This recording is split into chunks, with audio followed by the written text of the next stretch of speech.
Oke, kali ini saya akan membahas alur cerita perfilman kembali. Dan kali ini tentunya dengan film yang lebih epik dari sebelumnya. Dan ini akan sangat epik abadi sekali. Oke lah, jangan banyak nyarios, kita langsung saja santuikan ke alur ceritanya.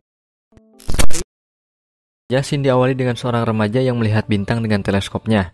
Ini namanya Akang Leo Biderman, ini namanya Neng Sarah. Mereka berdua adalah anggota klub astronomi. Dan ini gurunya yang bernama Om Perry. Di sana mereka menemukan objek yang tidak biasa di langit. Lalu Om Perry meminta Leo untuk menangkap gambar objek tersebut dan mengirimkannya kepada Dokter Serigala, maksudnya Dr. Warp, untuk diteliti lebih lanjut. Setelah diteliti, ternyata objek tersebut adalah sebuah komet sepanjang 7 mil yang akan menabrak bumi. Sontak Dr. Warp langsung bergegas untuk memperingati Leo Biderman lewat elektronik mailnya. Namun sayang sekali servernya lagi down. Keadaan tersebut memaksakan Dr. Warp untuk mengirimkannya secara langsung. Namun sangat disayangkan lagi betapa apesnya Dr. Warp ini. Di perjalanan ada seorang pengemudi yang lagi ngudut jarum super dan udutnya jatuh hingga kemudi tidak terkendali. Lalu akhirnya menabrak mobil Dr. Warp.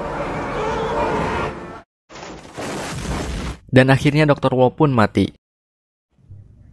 1 tahun kemudian, si teteh ini bernama Jenny Liner. Dia adalah seorang reporter. Film ini akan terfokus kepadanya untuk mendapatkan sebuah kabar berita. Di sini Jenny dan para reporter lain sedang menyelidiki kasus pengunduran Menteri Keuangan yaitu Alan Rittenhouse.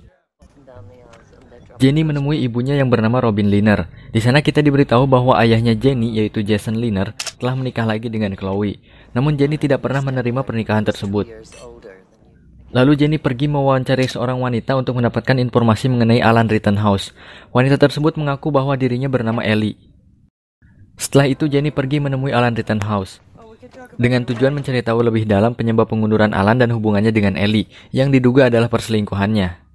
Namun Alan menjelaskan dia mengundurkan diri karena dia ingin menghabiskan waktu bersama keluarganya. Di perjalanan Jenny dibawa oleh FBI dan dipertemukan dengan Presiden Beck. Morgan Freeman, pasti dia terus yang jadi presidennya teh. Presiden Beck menanyakan apa yang Jenny ketahui mengenai Ellie dan memperingatkan Jenny menggunakan batasan publikasi untuk beritanya. Jangan sampai yang seharusnya dirahasiakan tapi malah disebarkan. Tapi bagi Jenny kebenaran adalah kepentingan terbaik bagi bangsa.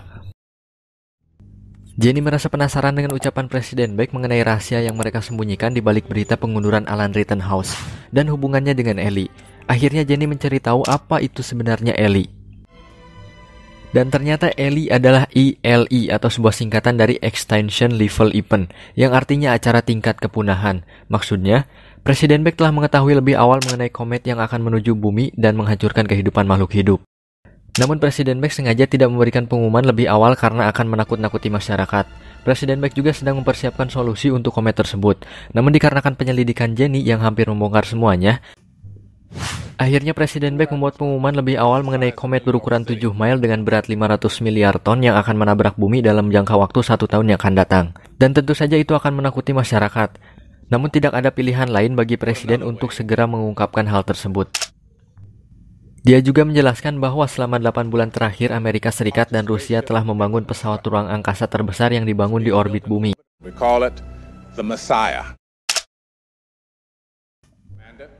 Yang nantinya akan digunakan oleh sekelompok tim yang diketuai oleh Oren Monas. Ini Andrea yaitu seorang pilot. Ini Gus Partenza yaitu seorang ahli medis. Dan dari Rusia ada Kolonel Mikhail yaitu spesialis nuklir. Ini seorang nagipator yaitu Mark Simon. Dan yang terakhir yaitu si Abah astronot sebagai kepala pilot. Mereka ditugaskan untuk menghancurkan komet dengan nuklir sehingga komet akan jatuh menjadi partikel kecil. Presiden memberi nama komet tersebut berdasarkan penemu dari komet tersebut yaitu Warp Biderman. Di sini Presiden Beck menganggap bahwa Dr. Warp dan Leo Biderman lah yang menemukan komet tersebut. Dan Leo Biderman telah mati bersama Dr. Warp.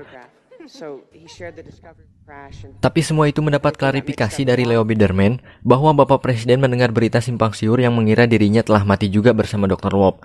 Padahal mah belum, paduai Bapak Presiden teh. Sementara itu para tim yang ditugaskan untuk misi penghancuran komet sedang merayakan pesta dengan orang-orang terdekatnya sebelum berangkat. Setelah itu mereka sekelompok merayakan hari terakhir sebelum pemberangkatan dengan meminum amer terlebih dahulu. Dan di sini si Abah astronot yang bernama panggilan Peace menjelaskan bahwa dirinya menjadi bagian dari misi karena telah senior mengenai penerbangan ke ruang angkasa.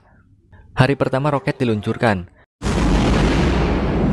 5 bulan kemudian para reporter diberi tugas untuk menyiarkan berita keadaan dari tim di ruang angkasa ke bumi.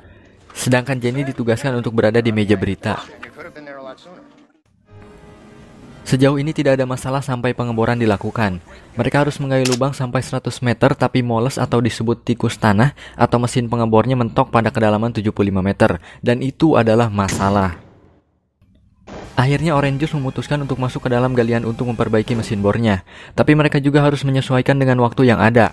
Jika mereka berada pada permukaan komet sampai cahaya matahari muncul, itu akan membuat suhu di permukaan komet naik sampai 350 derajat hanya dalam beberapa menit saja.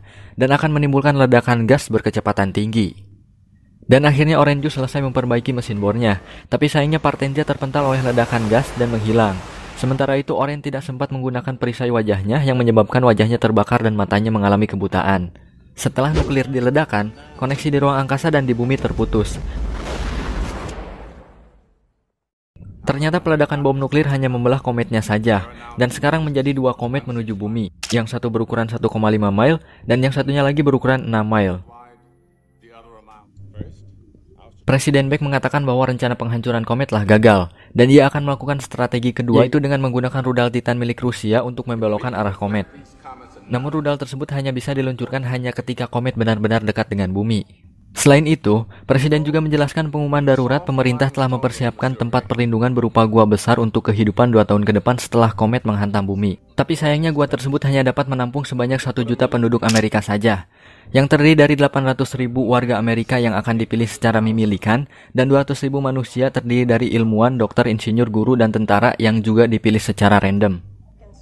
Bagi yang berusia lebih dari 50 tahun tidak akan bisa masuk ke dalam gua tersebut kecuali mempunyai keahlian tertentu seperti abah dukun. Dan tidak hanya itu, pemerintah juga menampung tanaman dan hewan-hewan seperti kebo, sapi, entok, jangkrik, simut, sirem, bagong, berit, dan yang lainnya. Dan itu dipilih secara random juga. Keluarga Biderman menerima telepon bahwa mereka terpilih untuk ikut berlindung di gua. Sedangkan keluarga pacarnya Leo, yaitu Sarah dan keluarganya tidak terpilih. Leo menemui Sarah di atas bukit yang sedang galau. Di sana Leo memberikan sebuah usul kepada Sarah agar Sarah dan keluarga bisa ikut ke gua juga, yaitu dengan pernikahan mereka berdua. Dan kita diperlihatkan scene di mana ibunya Jenny sedang mempercantik diri. Untuk apa? Kan yang nikah si Sarah sama si Leo. Kita lihat saja sampai akhir. Akhirnya mereka pun menikah. Namun sayangnya hanya Sarah yang bisa ikut dengan Leo, sedangkan keluarganya masih tetap tidak diperbolehkan untuk ikut. Dan akhirnya Sarah memutuskan untuk tidak ikut juga karena tidak ingin meninggalkan keluarganya. Tapi udah ganeh nanti anjir. Katanya gak mau ikut tapi ngejar. Lalu setelah itu Jenny mendapat sebuah telepon yang membicarakan tentang ibunya. Dan dari ekspresi Jenny memperlihatkan bahwa ibunya sedang tidak beres. Dan setelah itu Jenny hujan-hujanan dan didatangi oleh babehnya. Di sana babehnya mengajak Jenny untuk ikut dengannya, sedangkan Chloe atau ibu tirinya Jenny telah meninggalkan babehnya karena takut dengan komet yang akan menghantam bumi. Namun dikarenakan si Jenny udah terlanjur sakit hati karena ibu aslinya ditinggal nikah lagi oleh si babeh, akhirnya dia tidak mau ikut dan mengatakan, "Karaosku babeh, ha?" Setelah itu Jenny juga mengatakan bahwa dirinya hidup seperti yatim piatu sekarang.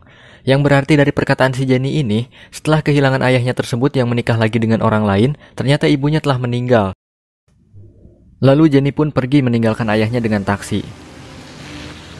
Oke lanjut, 5 hari sebelum si komet bertamu ke bumi, para manusia dan hewan yang terpilih sudah dievakuasi di luar gua perlindungan. Dan ternyata si Leo ini malah memutuskan untuk kembali menemui Sarah. Mungkin dia berpikir lagi sayang nikahnya udah, tapi malam pertamanya belum. Sementara itu Jenny lagi-lagi ditemui ayahnya untuk meyakinkan bahwa dirinya masih memiliki orang yang menyayanginya, yaitu ayah aslinya sendiri, dengan menunjukkan foto-foto mereka waktu dulu, dan setelah itu ayahnya pergi. 14 jam sebelum bencana, rudal Titan telah diluncurkan untuk menghantam komet, namun itu semua gagal. 10 jam 37 menit sebelum bencana, tim Messias ternyata masih hidup, dan telah merencanakan sesuatu untuk menghancurkan komet, yaitu dengan memasukkan pesawatnya ke celah komet dengan berbekalkan bom nuklir yang tersisa lalu meledakannya. Selain akan membunuh komet, itu juga akan membunuh mereka semua. Di sisi lain, para reporter dipilih mempersilahkan anggotanya untuk memilih stik es krim Campina sebagai stik keberuntungan untuk ikut ke tempat perlindungan kecuali Jenny. Ia sudah dipastikan ikut. Leo pun menemukan Sarah berada di kerumunan kemacetan. Lalu mereka berdua pergi dengan membawa adik Sarah ke dataran tinggi untuk menghindari tsunami yang disebabkan dari komet kecil yang akan jatuh ke bumi terlebih dahulu.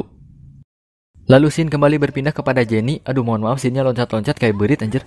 Di sana Jenny memutuskan untuk tidak ikut pergi ke tempat perlindungan dan digantikan oleh temannya dan anak dari temannya. Jenny memutuskan untuk menemui babehnya untuk menyusul ibunya di akhirat. Ini sangat menyedihkan sekali, men.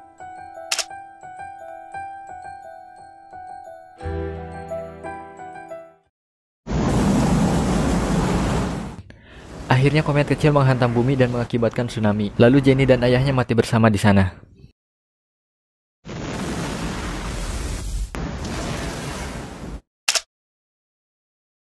Sedangkan di ruang angkasa, tim saya sudah siap menabrak komet yang besar. Sebelum kematiannya, mereka mengobrol dulu dengan orang terdekatnya.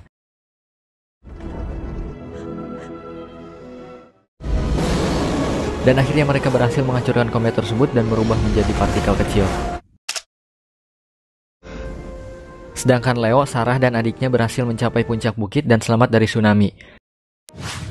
Dan film ini diakhiri dengan pidato Bapak Presiden Beck untuk memulai kehidupan yang baru. Dan tamat cuy.